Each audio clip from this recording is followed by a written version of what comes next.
I don't talk about this much, not because it's something I've buried, but because for a long time I didn't even understand what had happened to me. I thought I was just bad at relationships. I thought I was too sensitive, too needy, too much. It took me years, actual years, how to figure out that none of that was true. What I was in the wrong one. And the terrifying thing about being in the wrong one for long enough is that you stop recognizing what right even looks like. You calibrate to the wrong temperature. And then one day, someone turns up the heat just a little too high. And you realize you've been burning the whole time. My name doesn't matter. What matters is this story. So here goes. I met Dana when I was 26 years old. She walked into a mutual friend's birthday dinner at this small Italian place downtown. And I remember thinking she was the most put together person I'd ever seen, not just beautiful, though she was that too, but the way she carried herself. Confident, quick, deliberate. She had this energy that pulled people toward her like gravity. Like whatever she was doing was the most interesting thing happening in the room, and if you were smart, you'd orient yourself in that direction. I was not that kind of person. I was the guy who showed up to parties early and ended up helping the host rearrange furniture. Was the guy who remembered everyone's food restrictions and quietly made sure there were options on the table. I was the kind of person who made space for everyone around him because somewhere along the way, I'd absorbed the idea that my job was to make things easier, not to be the center of anything. And Dana took up all the center, effortlessly, like it was just the natural order. We started talking that night, me and her, cornered near the bar while everyone else was seated. And I swear, she made me feel like the most interesting person in the room. She laughed at everything I said, real laughs, not polite ones. She leaned in when I spoke, like she was afraid of missing something. She asked follow-up questions about things I mentioned in passing, things I expected her to gloss over. I drove home that night thinking, this is it. This is what I've been missing. This is what everyone else always seemed to find before me. We dated for about 8 months before I asked her to move in. I thought it was the right time. She thought so too, or at least she said she did. Looking back now, I see things I missed completely. There were signs, little ones, the kind you explain away when you're falling for someone. The first time she made a cutting remark in front of others, she immediately blamed it on exhaustion. I believed her. The second time, I brought it up gently, and she told me I was being too sensitive. I believed that too. By the third time, I didn't say anything, I just laughed, along, because by then it had become the pattern, and I'd become so used to it that I forgot to notice. I'd started treating her discomfort with my feelings, as if it were my fault for having them. We'd been living together about a year when the first thing happened that I still think about. I'd just gotten off a long double shift at work. I was in logistics management at the time. Unglamorous stuff, lots of hours, a lot of sitting on the phone resolving problems that shouldn't have existed in the first place. But it was steady work, and I was good at it. And I took pride in that. I came home carrying 2 bags of groceries because Dana had texted me a list on my way out of the office. Nothing unusual. I did that regularly, I didn't mind, but the second I pushed open the apartment door, I could hear voices and music. She had people over, 4 or 5 of her work friends, wine glasses and a cheese board. Dana was in the kitchen. And when she saw me come through the door, work clothes still on, grocery bags in both hands, something shifted in her expression. Not warmth. Something more like amusement. Like I'd walked into a bit she'd been setting up. "Oh, he's here," she announced, clapping her hands like introducing an act. I stood in the doorway with the bags cutting into my palms, and I smiled.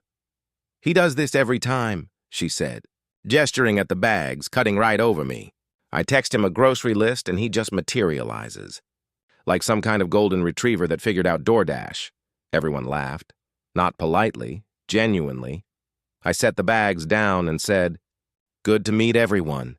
Dana reached over and patted my shoulder, the way you'd pat a dog, briefly, absent-mindedly, and then she turned back to her conversation, just like that.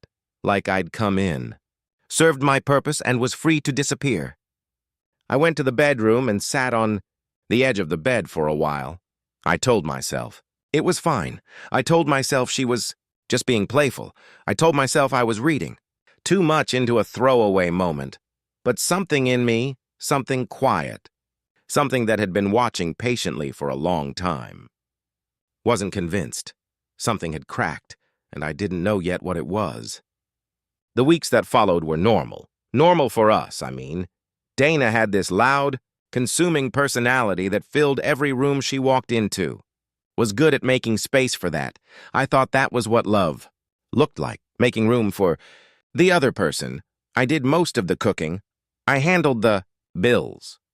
I drove most places. I picked up the slack without keeping score because keeping score felt petty. I did her laundry once after she mentioned she was swamped with a project, and then, somehow, that one time became every time. I'm not sure how that happens. Exactly. How things quietly become permanent without any formal agreement. You do something nice once, then again because it's already part of the routine, and then it just stays like furniture you inherited and never thought to question. And I was so focused on being a good partner that I never stopped long enough to ask whether any of this generosity was being extended back. I never ran the numbers. I never wanted to.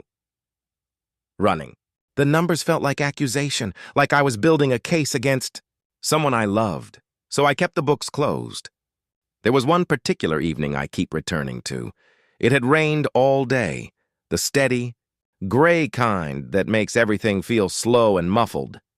I'd been home early and had a chili going in the slow cooker since noon. The apartment smelled warm.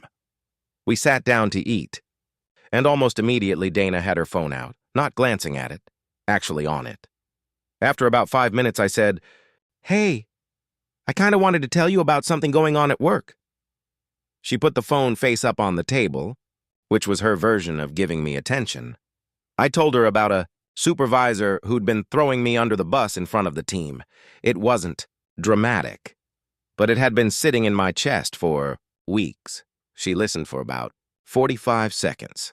Then she picked the phone back. "Up, yeah," she said, eyes back on the screen. "That sounds like him. That's it."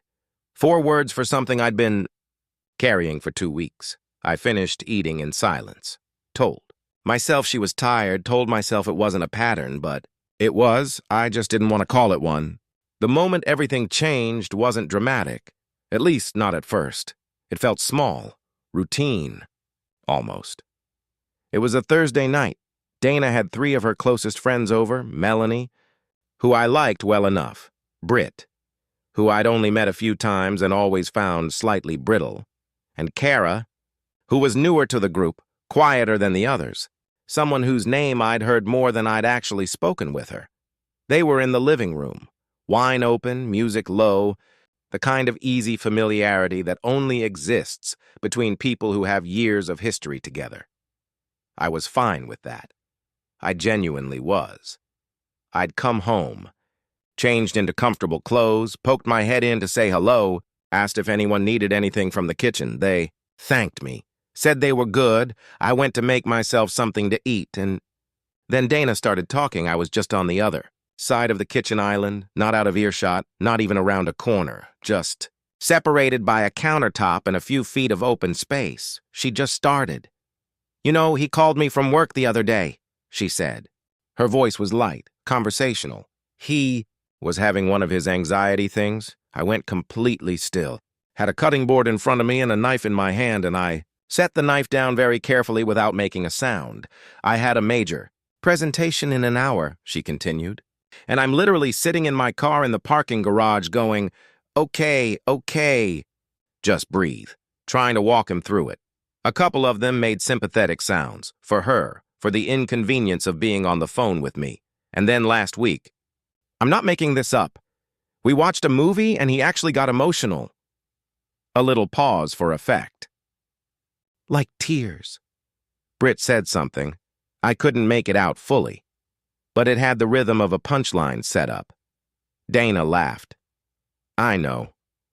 I love him, but sometimes," she let it trail, let the silence hold just long enough for everyone to project whatever meaning they wanted. onto it.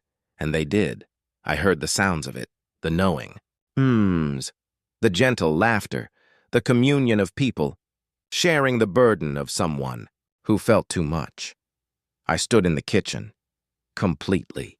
Still, the cutting board in front of me, the knife resting beside it. And I had this extraordinary moment of absolute clarity, like something that had been blurry for a long time just sharpened into focus. I'd given her those things, the anxiety call. I'd trusted her with that, the movie. I'd let my guard down, I'd handed her private things, and she'd sorted them into material, not even maliciously. That was the thing she didn't even know she was doing. Something wrong. It had become just how she talked about me. I went to bed early that night, didn't say goodbye to the guests. I just quietly went to the bedroom and lay in the dark and thought. For the first time in a long time, I wasn't managing anything, wasn't explaining anything away. I just let myself see it, all of it. The grocery bag moment, the dinner with the phone, the supervisor story. And now this, the way she had never, not once in 3 years, told me she was proud of me. The way her eyes moved on. While I was still talking, the way I'd learned to trim my stories shorter, to need less, to be briefer, lighter, less of an imposition. I had slowly taught myself to disappear in pieces and called it being easygoing. I thought about my father. He's a quiet man, works with his hands, built things his whole life, structures you can stand in decades later. He told me one thing. When I was maybe 16, we were fixing a fence in the backyard. He said, without looking up, "Some people see someone who's patient and kind, and they think it means they can keep taking." He didn't add anything to it, just let it sit there. I thought I understood it at the time, but I didn't. Not yet. Not the way I would. The next morning, Dana was bright and cheerful. She'd stayed up late with her friends, but she looked rested in that particular way she always did. After a night when everything had gone, the way she wanted, she made coffee. She only made coffee. When she was in a genuinely good mood, and she slid a cup across the counter to me without being asked. "Sleep okay?" she said. I looked at her. Just for a moment. She looked back, smiling, expecting the same easy answer she always got. "Not really," I said. She tilted her head. "Why? What happened?" "I heard what you said about me last night." She blinked, a pause. Then that familiar expression moved across her face. Not guilt, not remorse, calculation. "What are you—" "We were just talking. It wasn't a big deal." "Which part are we calling not a big deal?" I asked. "The anxiety thing? The crying?" I didn't say it in a mean way. That's actually the part I keep coming back to. She put her cup down. "What does that mean?" "It means you weren't trying to be cruel," I said. "It means you weren't venting about me to blow off steam after a bad fight. You were just honestly describing me. To your friends? For laughs. And the honest version of me, the one that lives in your head, is someone worth rolling your eyes at." She stared at me. She opened her mouth, closed it. I put my cup in the sink, said, "I'm not looking for a fight." I just needed to say it, and I left for work. That conversation didn't reset anything. In fact, for the first few days after it, things got measurably worse. She became cold, tight-jawed, answered in short sentences, acted, and I say this as neutrally as I can, as if she were the one who'd been wronged, like I had ambushed her with something unfair. And there was a part of me, a well-trained part, a part with years of practice, that almost gave into it, almost started looking for the apology I could offer, the framing that made it my fault, the exit ramp that said, maybe I overreacted. Maybe I misread it. Maybe I should have stayed quiet, but I didn't take it, not this time. Something in me had shifted just enough that the usual move felt unavailable. I knew what I'd heard. I knew what it meant, and I was done. Pretending I didn't. So quietly and without announcement, without dramatics, I changed. I stopped doing her laundry, not as a statement, not to make her feel it, just because it had never been my job and I'd taken it on without being asked and kept it for years. And it was time to stop. I stopped adjusting my plans to cover her. Last-minute schedule changes. I stopped apologizing first in arguments, just to make the silence end. I stopped narrating my emotional state with disclaimers.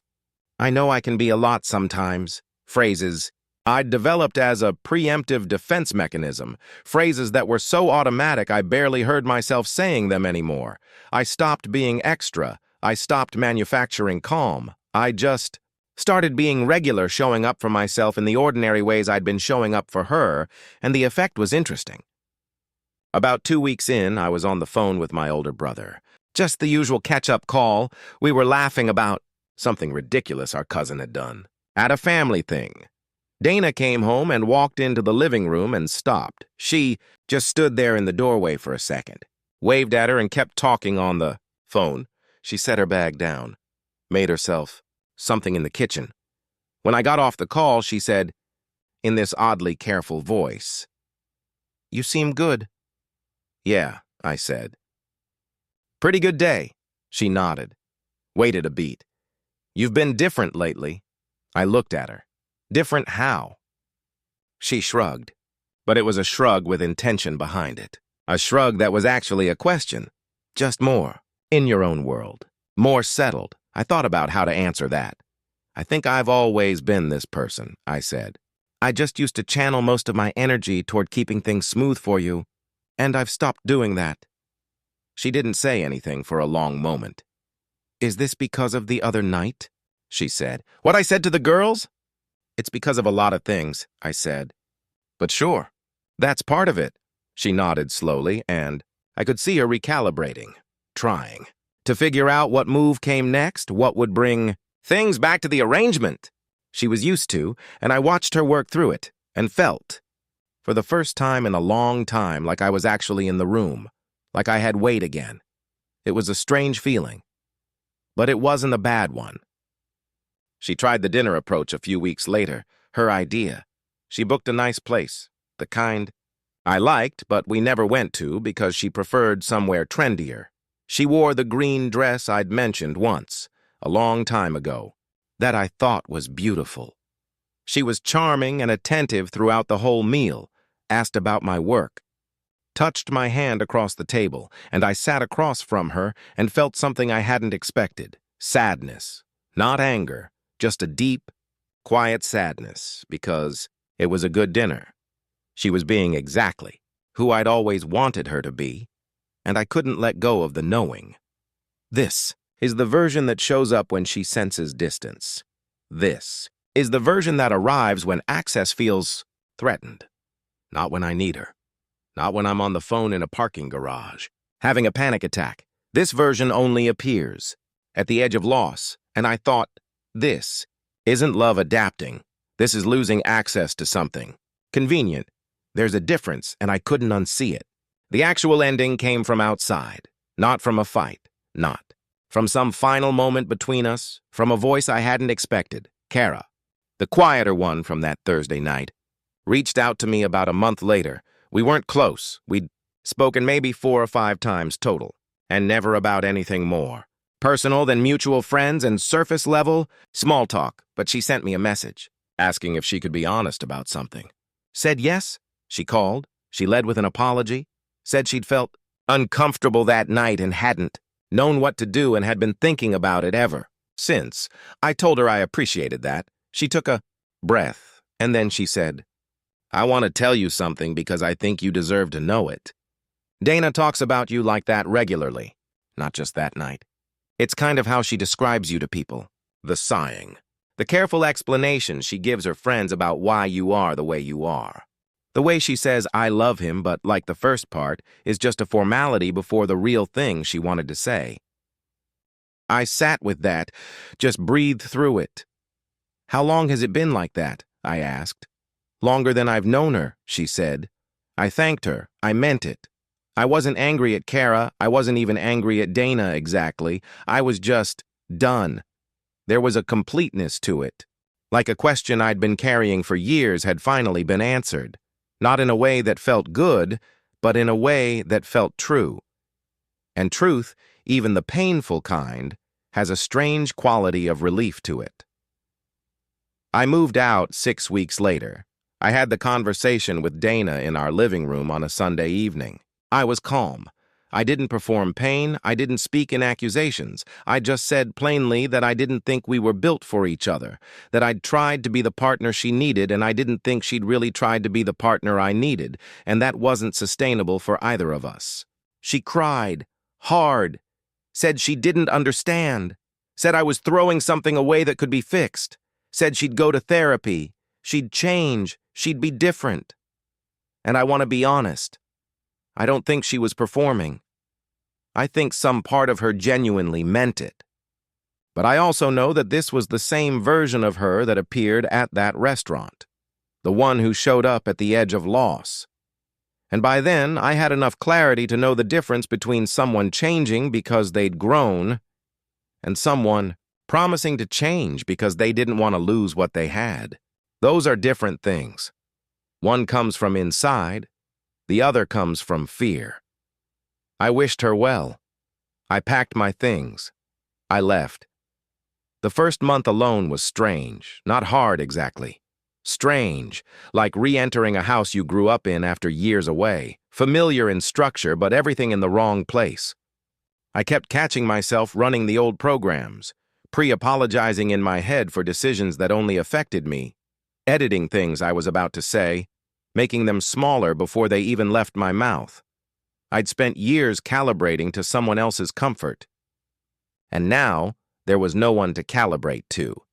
It took longer than I expected to feel like that was freedom and not just emptiness. I started running again. I used to run in my early 20s before I convinced myself I didn't have time.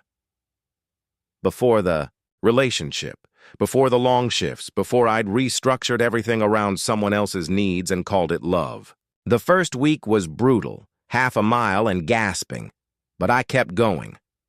Week 3, I ran 2 miles without stopping. Week 4, I hit 4 miles and realized I was thinking clearly. Not the kind of clarity where you're solving a specific problem, the kind where your mind just opens up, like a window you forgot you could crack. I called my brother more, made plans with friends I'd let drift. I read books I'd put on the shelf. I bought a lamp for my side of the bed. My room now. My lamp. My side. All of it mine. And I started to feel something I hadn't felt since before I even knew who Dana was. I started to feel like myself. About 3 months out, I ran into Melanie at a hardware store of all places. She recognized me first, which surprised me. We did the awkward half-wave thing before committing to a full hello. She asked how I was.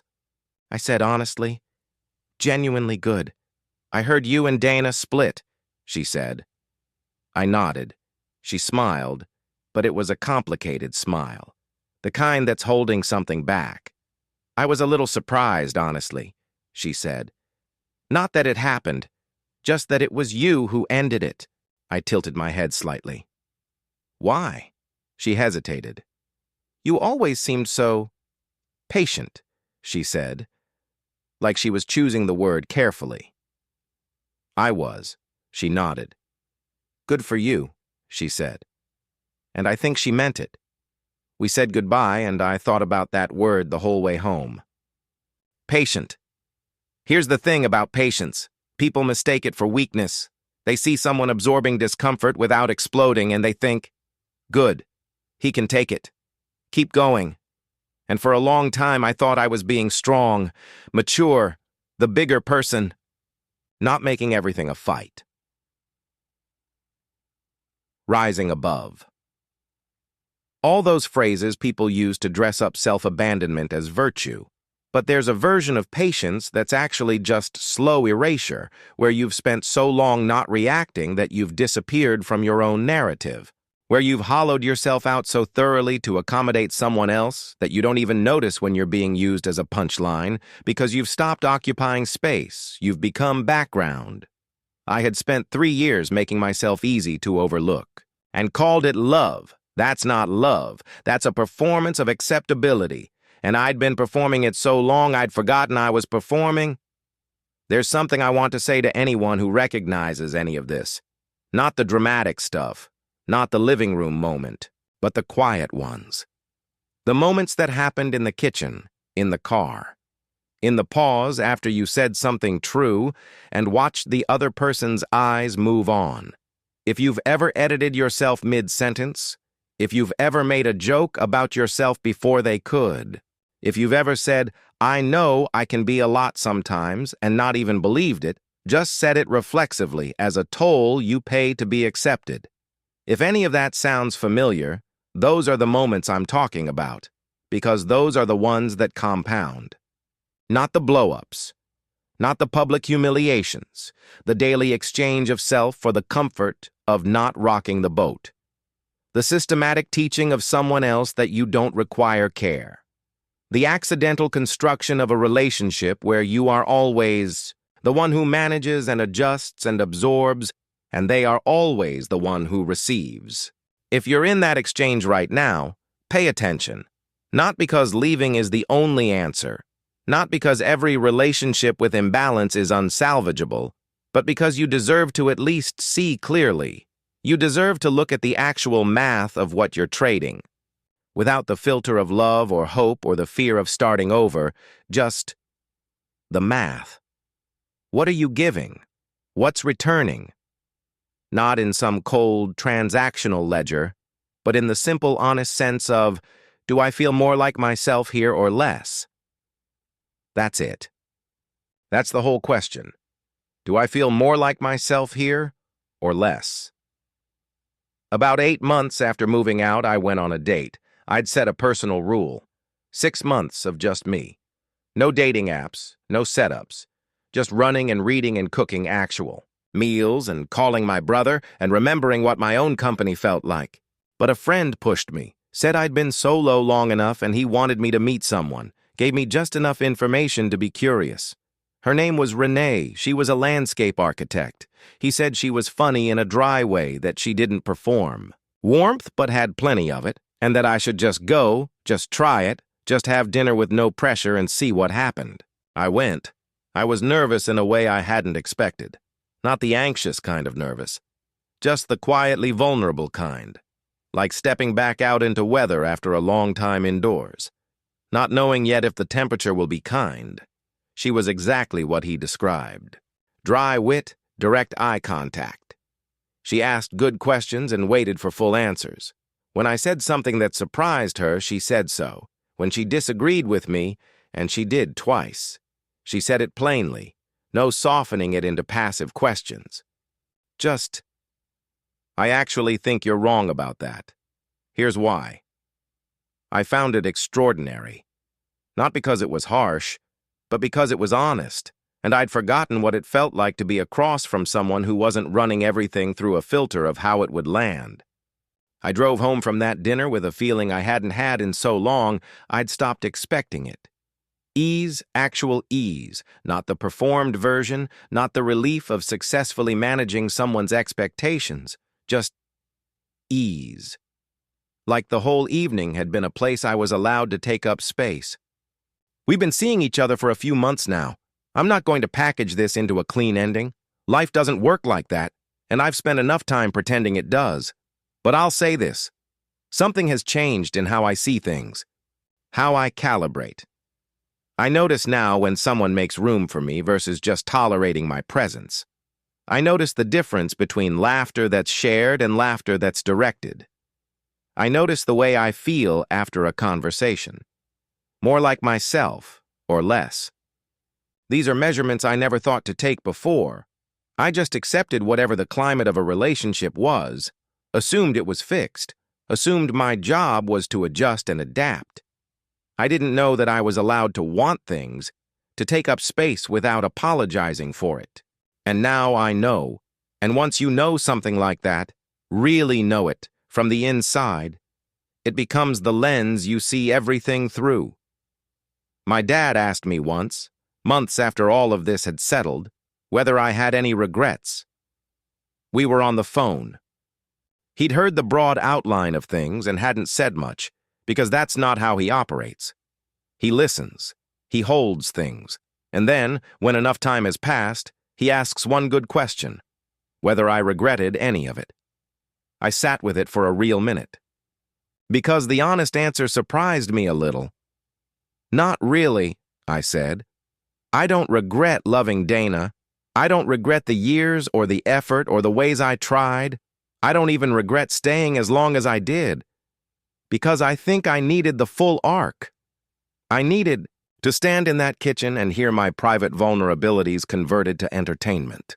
I needed the dinner with the green dress and the performance of exactly what I'd always wanted, arriving the moment she felt me pulling away. I needed to see that, to know it for what it was.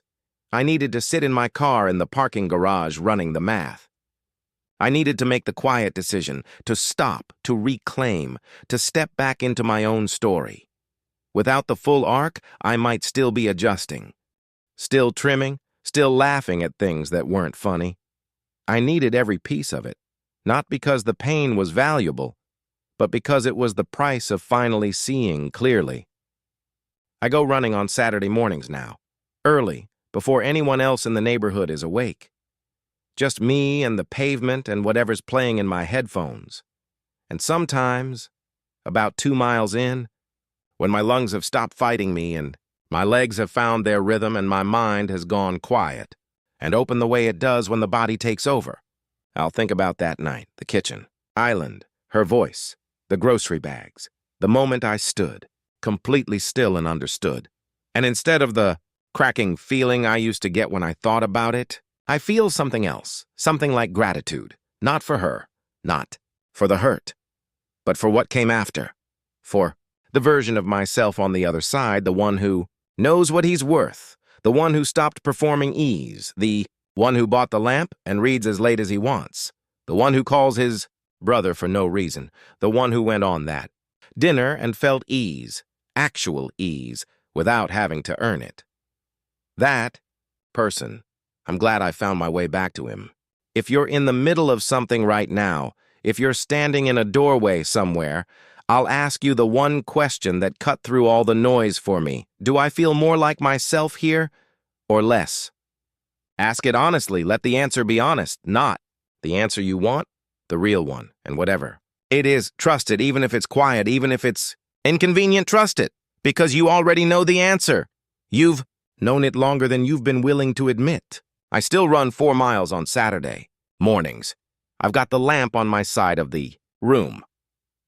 I stopped laughing at things that weren't funny, and for the first time in a long time, I feel like someone who's standing in their own story, not holding the bags, not adjusting to the weather, not making myself smaller so someone else can feel bigger, just here. Actually here. And that's enough. That's more than enough. That's everything.